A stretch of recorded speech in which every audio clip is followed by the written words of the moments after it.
All right, so given this function, okay, find dy dx, which is the derivative of this function. So what you do is you write solution, okay, you let u be equal to the function inside of this trig function, which is 3x squared plus 5. So your y will become 2 cos u. And then you find du dx, which will be given by the derivative of this function expression here, 6x.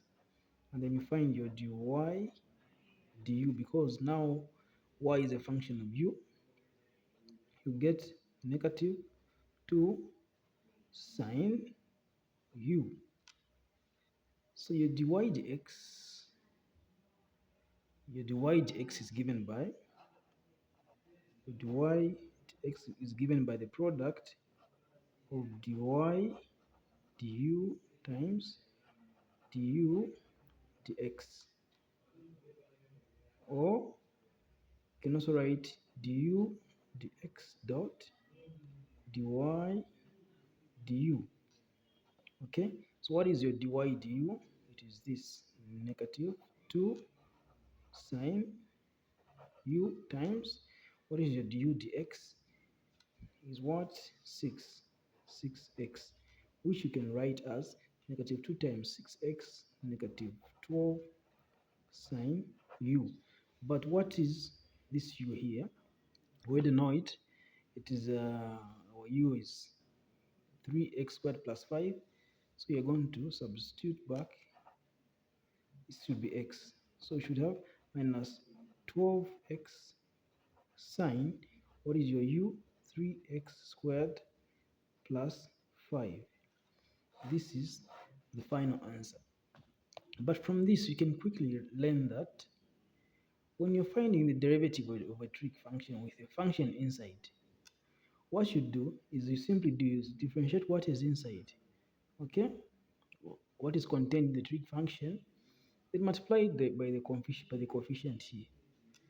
So what I'm saying is that to find dy dx first, you just differentiate what is inside here, which is going to give you 6x times the coefficient. You're going to get 12x, then times the derivative. Now the derivative of cos, which is negative sign, times, so it's going to give you negative sine 3x squared plus 5. Then you just simplify, so you get negative 12x sine 3x squared plus 5. And that's how you differentiate this trig function. Let's do another example. So now differentiate y is equal to cot 4x squared plus 1. So what you do, you write solution first to show that you are ready. And then from here, we know that the derivative of cot x is equal to negative cosec x squared. Okay? Negative cosec x squared. So therefore now the derivative of this function dy dx will be given by the derivative of what is inside of the trig function, which is, if you differentiate this, you're going to get 2 times 4, 2x, oh, sorry, 8x. You get 8x, then 8x times the coefficient here. You should get 3 times 8x. This 8x comes from the derivative of what is inside here. Let me repeat that. This 8x here comes from the derivative of what is contained inside of the trig function. Then times the derivative of cot, okay, of cotangent, which is given by this definition. So this derivative will be given by negative cosec of what? 4x squared plus 1. So these are the brackets. Then from here now, you just need to expand and simplify. So 3 times 8, are we getting?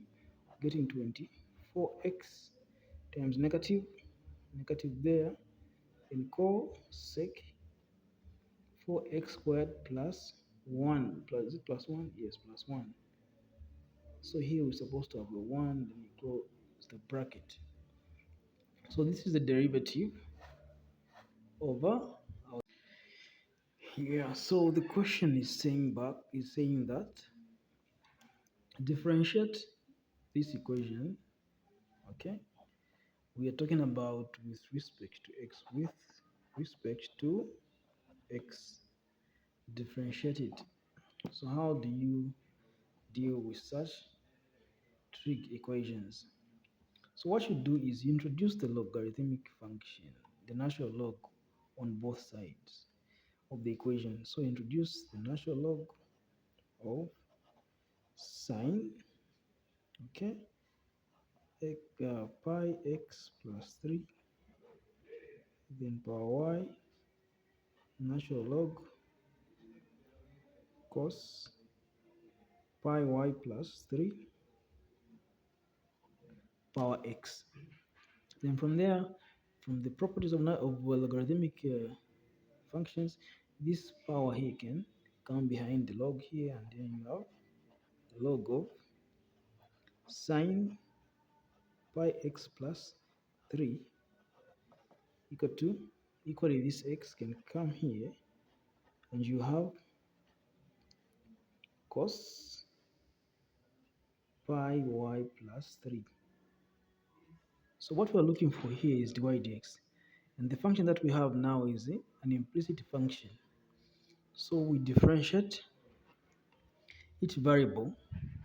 But what we'll be doing is that whenever we differentiate y, we'll be writing dy dx to eliminate a certain procedure of dividing through by dx. So differentiate this part. First of all, with respect to y, you should get, keeping this other expression constant, we're going to get ln sine pi x plus 3, then you write dy dx, because the derivative of y power 1 is just a 1. Then plus, now differentiate this second part of the function, keeping y constant, should have y derivative of sine. Okay, when you're differentiating a logarithmic function, you should differentiate what is inside, then divide by what is inside of the log. So derivative of what is inside is simply cos of this. But this sign also contains another function inside, so you're going to differentiate this as well. Okay, then you end up with pi cos pi x plus 3, everything over sine pi x plus 3. Okay, we have that. So this is the derivative of this first part. Then everything is equal to, differentiate the first part here, you have the log of cos pi y plus 3 plus, then plus, keeping the x constant, differentiating the second part, we are going to have derivative of cos is of course negative, but first differentiate also what is inside here. You're going to have pi sine pi y plus 3, okay, then everything over cos pi y plus 3, yeah, cos pi y plus 3. Then since it was a derivative of y on this part, you're going to write dy dx. Okay, then from here it's a matter of making dy dx the subject. So let's do that. Let us do that. Dy dx should be made the subject. We are going to have, so this part, okay, with a negative can go on the other side of the equation. Then we should have ln, okay, ln of sine, okay, the tan over pi y plus 3 dy dx being equal to, this will be taken this side to come this side. Then we can write this as a cotangent. Okay, so we can have, let me write this one first, natural log over cos pi y plus 3. Then I'm writing minus y pi cot of pi x plus 3. So we're making dy dx the subject, so factorize dy dx, then divide by that. We're going to have, factorizing dy dx, we are going to have, we are going to have, we're going to have dy over dx outside, factorized. Then we have natural log of sine pi x plus 3 plus x tan pi y plus 3.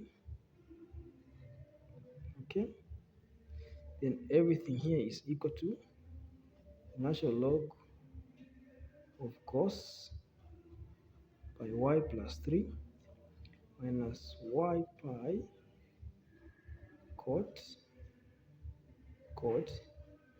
pi x plus 3. So divide through by this, so your dy dx will become, dy dx will be given by this natural log of cos pi y plus 3 minus y pi cot pi x plus 3 and everything over natural log of sine pi x plus 3 plus x tan pi y plus 3. This is the final answer to our problem. If you like the video, subscribe and share. Also, you might consider liking this video.